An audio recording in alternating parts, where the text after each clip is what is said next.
Hello, dear friend, and welcome to the amazing Sleep Story Tales. I'm so glad you're here with us tonight. Before we begin our journey into the ancient days of Middle-earth and the timeless story of Lady Galadriel, I'd love to take just a moment to connect with you wherever you are right now. How was your day today? Was it filled with challenges that left you feeling a bit worn out? Or perhaps it was one of those ordinary days that somehow still managed to drain your energy by the time evening arrived. Whatever kind of day you've had, you're here now, and that's what matters. You've made it to this quiet moment, this space that's just for you. Where are you listening from right now? Are you tucked under your covers in a cozy bedroom, perhaps with the lights dimmed low and the world outside your window slowly settling into darkness? Or maybe you're on a couch, wrapped in your favorite blanket, finally allowing yourself to unwind after a long day. Some of you might even be listening while traveling in a hotel room far from home, seeking the comfort of a familiar voice and a soothing story to help you drift off in an unfamiliar place. Wherever you are, whatever brought you here tonight, I want you to know that this time is yours. For the next little while, you don't need to think about tomorrow's responsibilities or yesterday's worries. You don't need to be anywhere else or do anything else. You're exactly where you need to be. Take a deep breath with me, if you'd like. Breathe in slowly through your nose. Hold it for just a moment, and then let it out gently through your mouth. Feel your shoulders drop. Feel the tension beginning to melt away from your body. You're safe here, you're comfortable, and you're ready to let go of the day. Tonight, we're going to journey together through the ages of Middle-earth, following the story of one of its most powerful and wise beings, the Lady Galadriel. Her story spans thousands of years, from the time before the sun and moon were made, through ages of war and wonder, to the final sailing into the West. It's a story of pride and wisdom, of power and restraint, of a being who learned through long ages what truly matters. Galadriel's tale is one of transformation. She began her journey in pride, seeking power and dominion, and she ended it in wisdom, choosing humility over might. Her story reminds us that we are all on journeys of our own, learning and growing, making mistakes and finding our way toward becoming who we're meant to be. You don't need to stay awake for the whole story. In fact, I hope you don't. This story is here to carry you gently into sleep, like a leaf floating downstream on a quiet river. If you drift off after 5 minutes or 50, that's perfectly wonderful. The story will be here waiting for you tomorrow night, or the next night, or whenever you need it again. So go ahead and settle in a little deeper. Adjust your pillow just the way you like it. Pull your blanket a bit closer. Close your eyes if you haven't already, or let them gently rest half closed if that feels more comfortable. Let your breathing become slow and natural, like waves lapping softly against a peaceful shore. Before we begin, I want to thank you for choosing the amazing Sleep Story Tales. It means the world to me that you've invited me into this quiet, personal moment of your day. If you enjoy today's story, I'd love for you to subscribe to our channel and join our growing community of dreamers and story lovers. We have so many more tales to share with you, each one crafted with care to help you find the rest and peace you deserve. And now, let's begin. Let's travel together to a time before time, to to the blessed realm of Valinor, where the light of the two trees illuminated a land of eternal beauty. And there, in that place of wonder, we'll meet a remarkable being whose silver gold hair caught the light of those trees and whose destiny would shape the fate of Middle-earth for ages to come. Are you ready? Then let us begin our tale of Galadriel, the Lady of Light, the wielder of Nenya, and one of the wisest and most powerful beings ever to walk in Middle-earth. Breathe easily, relax completely, and let the story begin.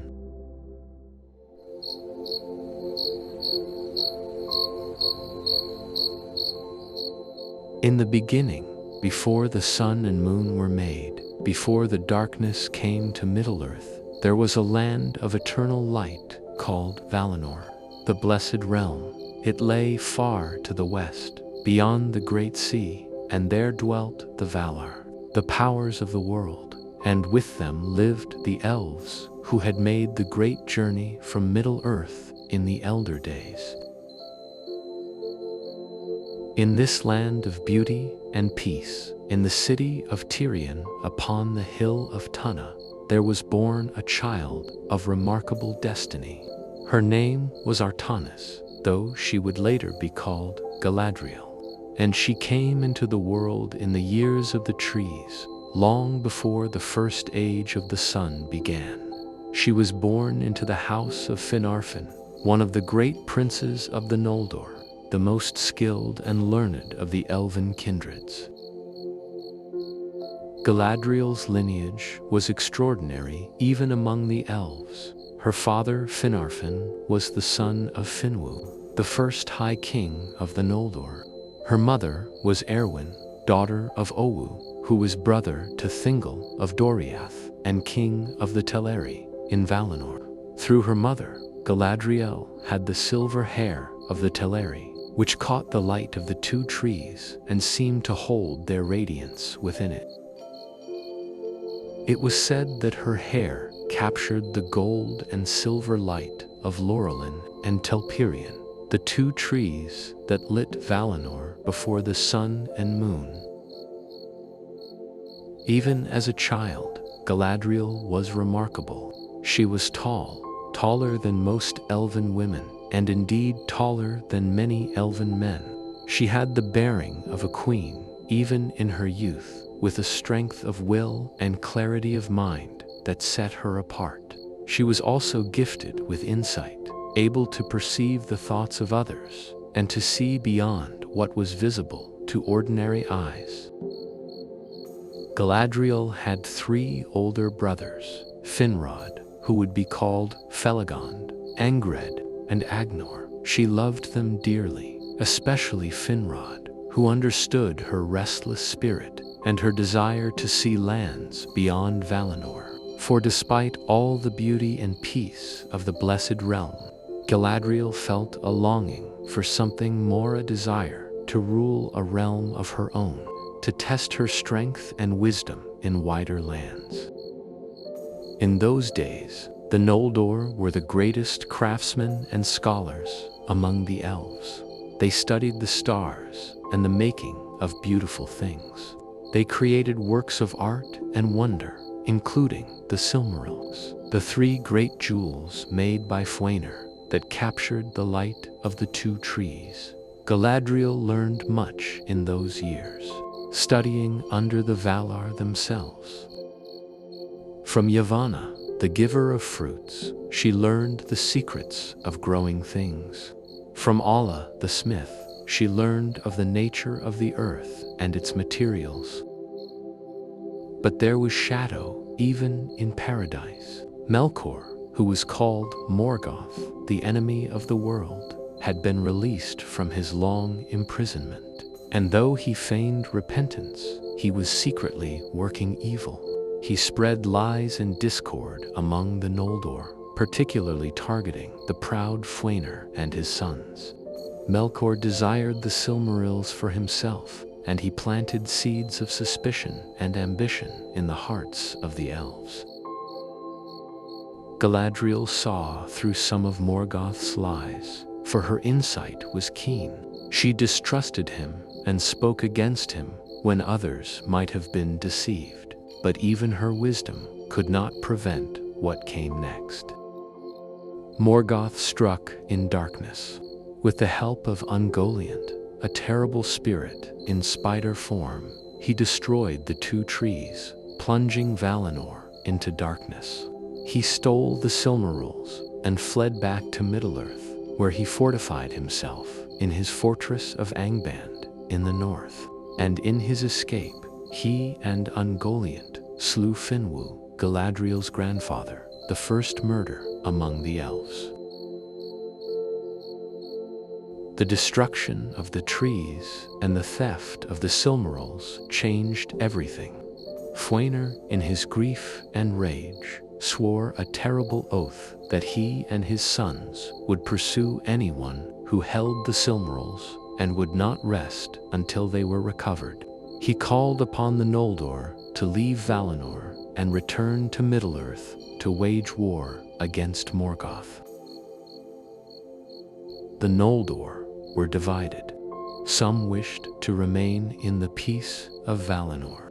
Others were stirred by Fëanor's words and by their own desires to see the wider world.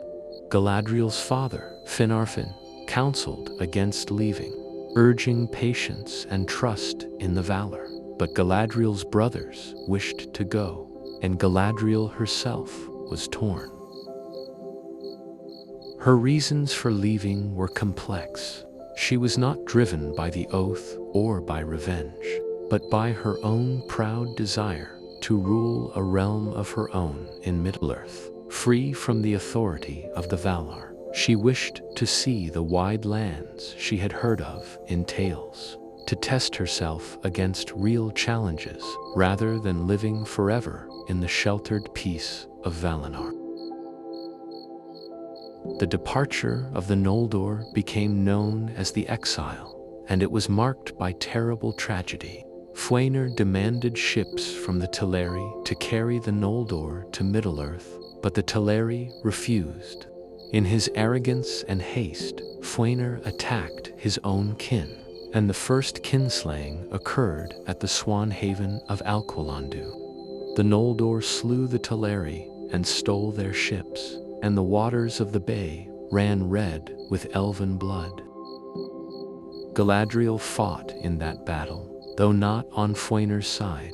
When she saw what was happening, she defended the Teleri, her mother's people, against Fëanor's host.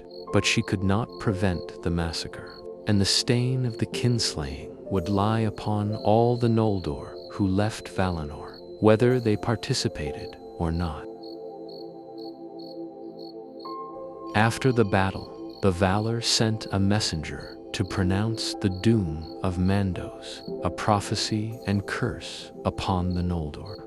They were told that their rebellion would bring only sorrow, that they would achieve nothing they desired, and that they were banished from Valinor.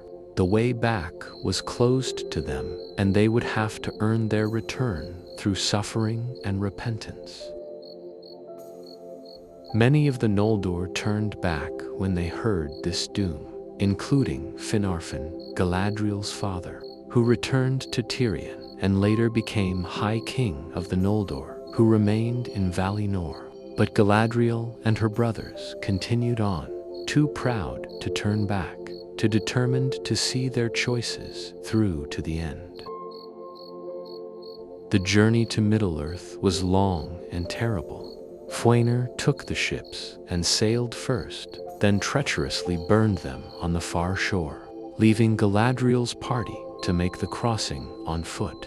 They went north through the grinding ice of the Helcaraxo, a frozen wasteland between the continents. Many died in that crossing, perishing from cold and hardship, but Galadriel endured, her strength and will carrying her through when others faltered. When at last they reached Middle-earth, they found a world very different from Valinor. The sun was rising for the first time, created by the Valar after the destruction of the trees. The lands were wild and dangerous, and Morgoth's power had grown strong in the north.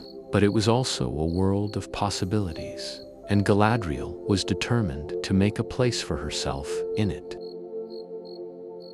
Middle-earth in the First Age was a land of both beauty and horror. The great kingdom of Beleriand stretched from the Blue Mountains to the sea, with many fair realms and noble elven kingdoms. But in the north, Morgoth dwelt in Angband, sending forth armies of orcs and other foul creatures to terrorize the lands. Galadriel came to Doriath, the hidden kingdom of Thingol, her mother's uncle.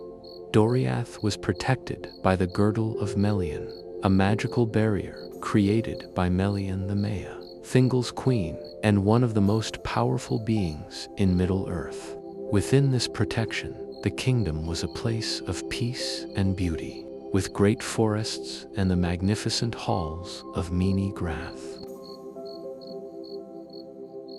In Doriath, Galadriel met Melian face to face, and each recognized in the other a kindred spirit of power and wisdom. From Melian, who was one of the Maiar and had lived in Valinor before the elves awoke, Galadriel learned much about the deeper nature of the world, about power and its uses, and about the importance of wisdom over strength. Melian became a teacher and friend to her, and their long conversations shaped much of Galadriel's understanding of herself and her destiny. Galadriel's brothers established realms in Beleriand. Finrod built the great underground fortress of Nargothrond in the south. Angrad and Agnor held lands in the north, standing watch against Morgoth's forces. The Noldor and the Sindar, the Grey Elves, who had never gone to Valinor, worked together to resist the enemy, and for a time there was hope that they might contain his power. It was during these years that Galadriel met Celeborn. He was a Sindarin elf of Doriath, kinsman to Thingol, tall and silver-haired, like Galadriel herself. He was wise and skilled in warfare, but also gentle and thoughtful. Where Galadriel was proud and strong-willed, Celeborn was patient and steady. They balanced each other, and their love grew deep and true. They were married in Doriath, and their union was a joining not just of two people, but of two kindreds, the Noldor, who had come from Valinor, and the Sindar, who had remained in Middle-earth. In Celeborn, Galadriel found a true partner who understood her ambitions, but also tempered her pride with wisdom. In the year 1362 of the First Age, their daughter was born. They named her Celebrian, meaning Silver Queen. She was fair and wise, like her parents, and she brought joy to their lives, even in those dark times. But those times grew darker still. Morgoth broke the siege of Angband in the Battle of Sudden Flame, and elven kingdoms began to fall. Angrad and Agnor, Galadriel's brothers, died in that battle. Later, Finrod Felagund, her beloved brother, died in the dungeons of Sauron, Morgoth's lieutenant, sacrificing himself to save Beren, a mortal man. Galadriel grieved deeply for her brothers, but she could not leave Middle-earth to return to Valinor, even if she had wished to. The doom of Mandos still lay upon the Noldor, and the way west was closed to them. She had to make her life in Middle-earth to find meaning and purpose in this world of beauty and sorrow. When the great hero Beren came to Doriath, seeking Thingol's daughter Luthien, Galadriel supported their love, understanding that some things mattered more than pride or tradition. The quest of Beren and Lithene to recover a Silmaril from Morgoth's crown was one of the great tales of that age, and their success gave hope to all the free peoples. But Doriath itself was doomed. After Thingol's death, the sons of Fëanor attacked Doriath to claim the Silmaril that Beren had recovered, killing many elves in the second kinslaying. Melian departed Middle-earth in her grief, and her girdle fell. The kingdom was destroyed. Galadriel and Celeborn survived the fall of Doriath, fleeing with others to the havens at the mouth of the river Sirion. There they joined the remnant of the elven kingdoms, trying to preserve what they could of their culture and their people. But the First Age was ending in blood and fire, and one by one, all the great elven realms fell before Morgoth's might. The First Age ended with the War of Wrath, when the Valar themselves finally intervened, sending a great host to overthrow Morgoth. The war was devastating, breaking the land and sinking most of Beleriand beneath the sea. But Morgoth was defeated at last, cast out into the void beyond the world, and his fortress of Angband was destroyed. After the war, many elves were given permission to return to Valinor. The ban of the Valar lifted for those who had not participated in the kinslaying or Fëanor's rebellion. But Galadriel was too proud to accept this pardon. She had come to Middle-earth to rule a realm of her own, and she was not ready to abandon that dream and return to Valinor in what felt like defeat. So she remained in Middle-earth as the Second Age began, one of the mightiest and most ancient elves still dwelling in mortal lands. She and Celeborn lived for a time in Lindon with Gil-galad, the last High King of the Noldor in Middle-earth. Later, they moved eastward across the misty mountains into the lands beyond, seeking a realm where they might rule in peace. For much of the Second Age, Galadriel and Celeborn dwelt in a region near the dwarven realm of Khazad-dûm. Eregion was a kingdom of craftsmen and smiths, led by Celebrimbor, grandson of Fëanor and the greatest craftsman of that age. The elves of Eregion had a friendship with the dwarves of Khazad-dûm, trading knowledge and goods through the West Gate. In those years, a being calling himself Annatar, Lord of Gifts, came to Eregion. He claimed to be an emissary of the Valar, come to teach the elves and help them make Middle-earth as beautiful as Valinor. He was fair to look upon and spoke words of wisdom, offering to teach the elven smiths crafts and knowledge beyond their current understanding. Galadriel distrusted him from the start. Her insight, trained by Melian and sharpened by centuries of experience, saw through his fair appearance to something darker beneath. She counseled against accepting his teaching, warning that he was not what he seemed. But Celebrimbor and the other smiths were eager to learn, and they did not heed her warnings. Annatar was, in truth, Sauron, who had been Morgoth's lieutenant and had survived his master's fall. Now he sought to dominate Middle-earth himself, and his teaching was part of a long plan to enslave the free peoples. Under his guidance, the elven smiths of Eregion forged the Rings of Power, 19 great rings with various powers and abilities. Galadriel refused to participate in the making of these rings, though she watched the process with growing concern. But Celebrimbor, working now without Sauron's direct involvement, made 3 final rings in secret, more powerful and beautiful than the others. These were the 3 rings of the elves, Vilya, Narya, and Nenya. Nenya, the ring of adamant, was given to Galadriel. It was made of mithril and set with a great white stone, and it held powers of preservation and concealment. With it, Galadriel could protect a realm from the ravages of time and evil, maintaining beauty and peace within its borders. But then Sauron revealed his treachery. In his fortress of Borad-dûr in Mordor, he forged the One Ring, the ruling ring that would control all the others. Into this ring, he poured much of his own power, and with it, he intended to dominate all the ring-bearers, and through them all the peoples of Middle-earth.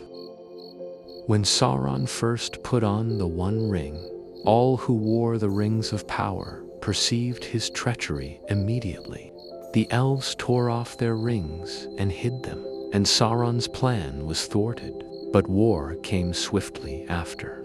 Sauron attacked Eregion, destroying the kingdom and slaying Celebrimbor. The elven smiths were killed or scattered, and their works were ruined. Galadriel and Celeborn fled eastward with many refugees. They crossed the misty mountains and came to a land of golden trees called Lorenland, which the elves later called Lothlorien. There, among the Malern trees that grew nowhere else in Middle-earth, they established a new realm. Lothlorien became Galadriel's realm at last, the kingdom she had desired since leaving Valinor. It was a land of beauty beyond compare, with the golden leaves of the Malern trees and the silver of flowing streams. The elves built their homes high in the trees, in structures called Telain, looking out over the forest from platforms among the branches.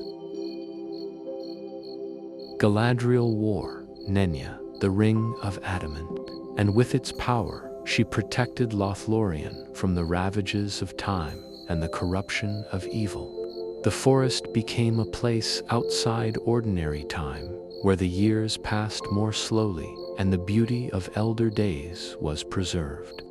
Those who entered Lothlorien felt as if they had stepped back into the ancient past, into a world that was passing away everywhere else in Middle-earth. With Celeborn, she ruled Lothlorien in wisdom and strength. The elves of the Golden Wood lived in peace, singing songs of old and keeping alive the memories and traditions of their people. Galadriel became known as the Lady of Light, feared by servants of the enemy, but beloved by all who were her friends. But Galadriel lived with growing sorrow.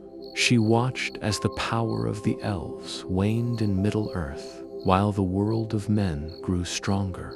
Many of her people sailed west to Valinor, seeking the peace of the Blessed Realm.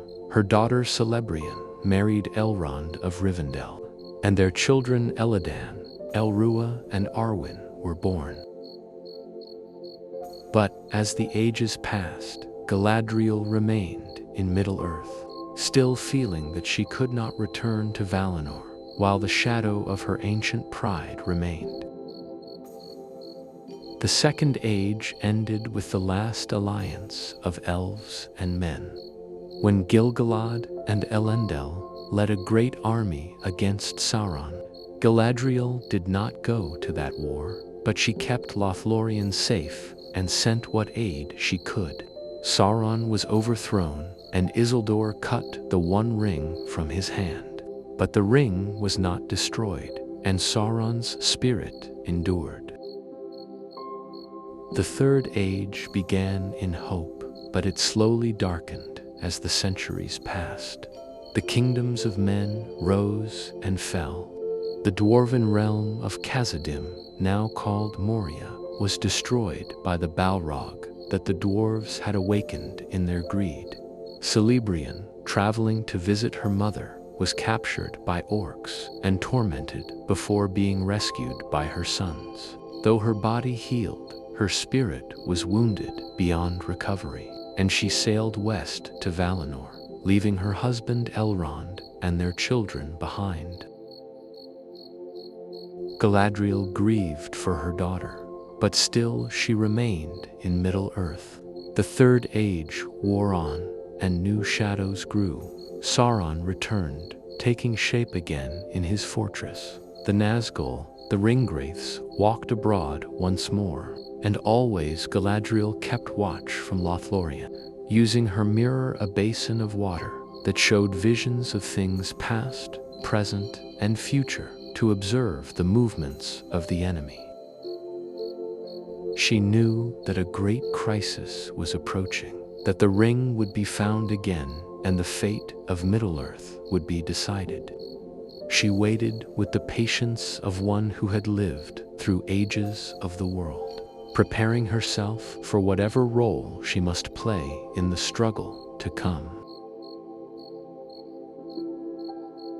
When the Fellowship of the Ring came to Lothlorien in the winter of 3019 of the Third Age, Galadriel knew immediately that the long-awaited crisis had arrived. The company included Gandalf, whom she had known for long years, Aragorn, descendant of Elendil and heir to the throne of Gondor, Legolas of Mirkwood, Gimli, son of Gloin, Boromir of Gondor, and 4 hobbits, including Frodo Baggins, who bore the One Ring.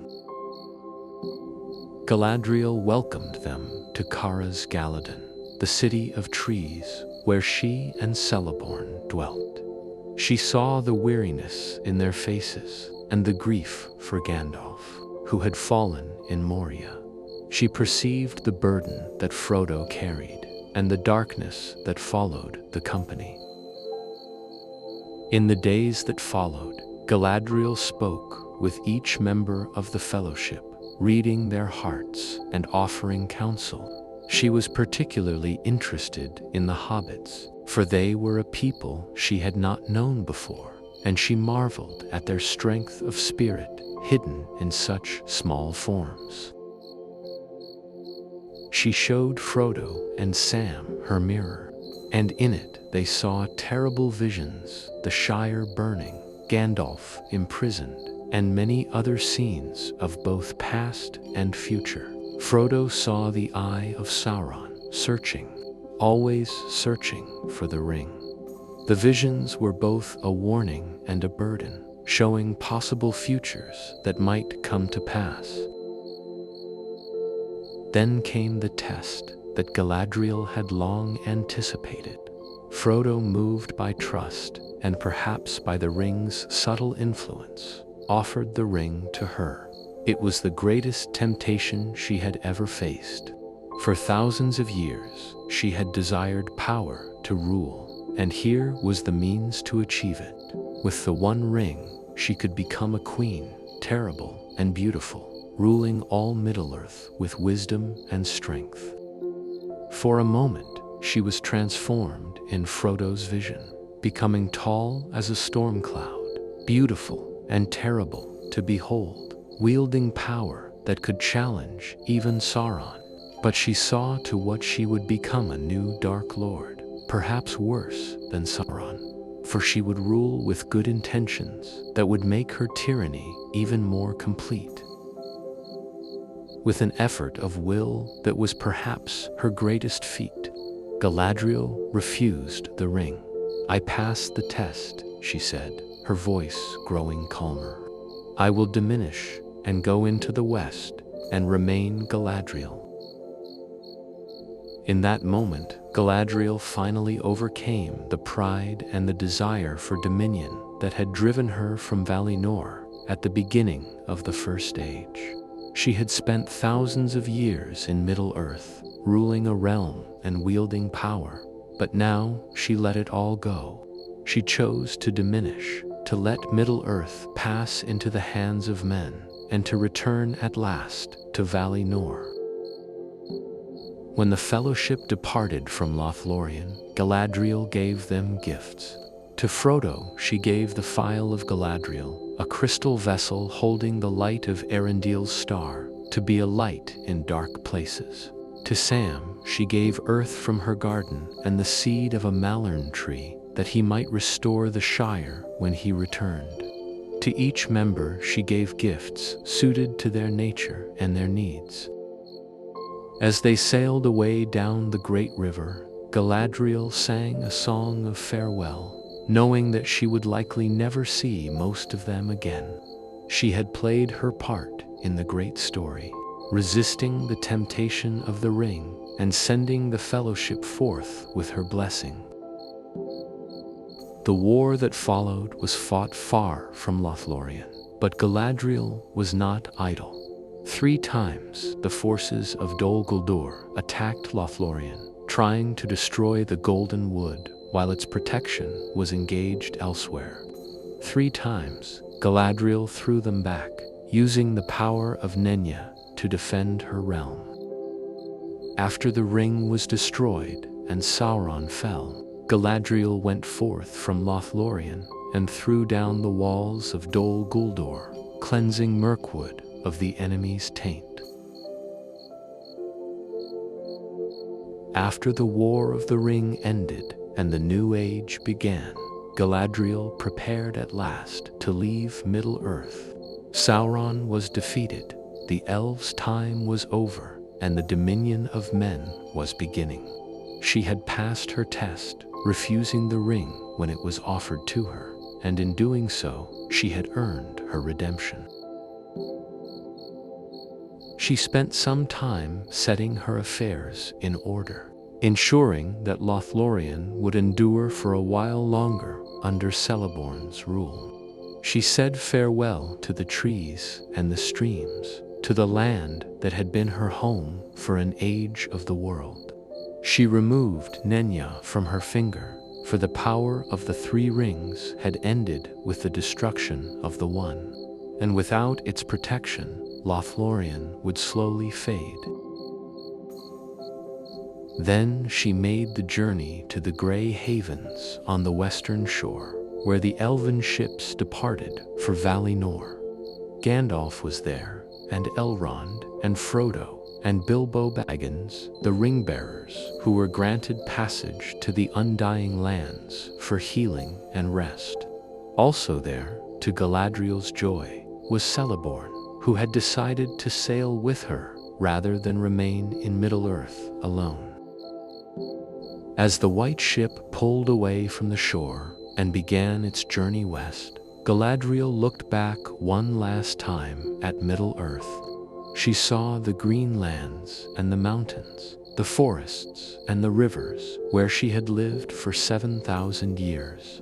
She had come to these shores in pride and rebellion at the beginning of the First Age, seeking to rule a realm of her own. She was leaving in humility and wisdom, her desire for dominion finally overcome. The ship sailed into the straight road, the path that led beyond the circles of the world to Valinor. The journey took them through strange waters and mists, moving between the mortal world and the realm of the Valar. Galadriel felt the change as they passed beyond the boundaries of Middle-earth, as if a great weight was lifting from her spirit. When at last they came to the shores of Valinor, Galadriel stepped onto the white sands of the Blessed Realm for the first time in over 7,000 years. The light of Valinor, softer and more beautiful than any light in Middle-earth, surrounded her. The air itself seemed to sing with peace and joy. She was welcomed by the Valar and by her father Finarfin, who had waited so long for her return. She met again with her people, those who had never left Valinor and those who had returned before her. In Valinor, she was reunited with her mother Irwan and with Melian, her ancient teacher and friend. But perhaps most importantly, she was reunited with Finrod Felagund, her beloved brother, who had died in the dungeons of Sauron thousands of years before. Finrod had been released from the halls of Mandos long ago and dwelt again in Valinor. Their reunion was filled with joy and tears. and they spoke long together about all that had passed in the years of their separation. In Valinor, Galadriel found at last the peace that had eluded her in Middle-earth. The pride and ambition that had driven her for so long had been refined into wisdom through the long years of experience and suffering. She had ruled her realm, wielded her power, and in the end had given it all up freely. She had learned that true strength lay not in dominion over others, but in mastery of oneself. What became of Galadriel in Valinor, we do not know for certain, for the tales of Middle-earth speak little of the Blessed Realm in later ages. But we can imagine that she dwelt there in peace and joy, free at last from the burdens of the mortal world. Perhaps she walked again among the gardens of Lorien, that place in Valinor where Melian had once dwelt, walking among the trees and flowers that grew in the light of the two trees before their destruction. Perhaps she spoke with the Valar themselves, learning wisdom from those who had shaped the world. She would have kept the memory of her time in Middle-earth, treasuring the experiences that had shaped her into who she became. She remembered the beauty of Lothlorien and the love of the people she had ruled. She remembered the great elven lords and ladies she had known, and the courage of small hobbits who had saved the world.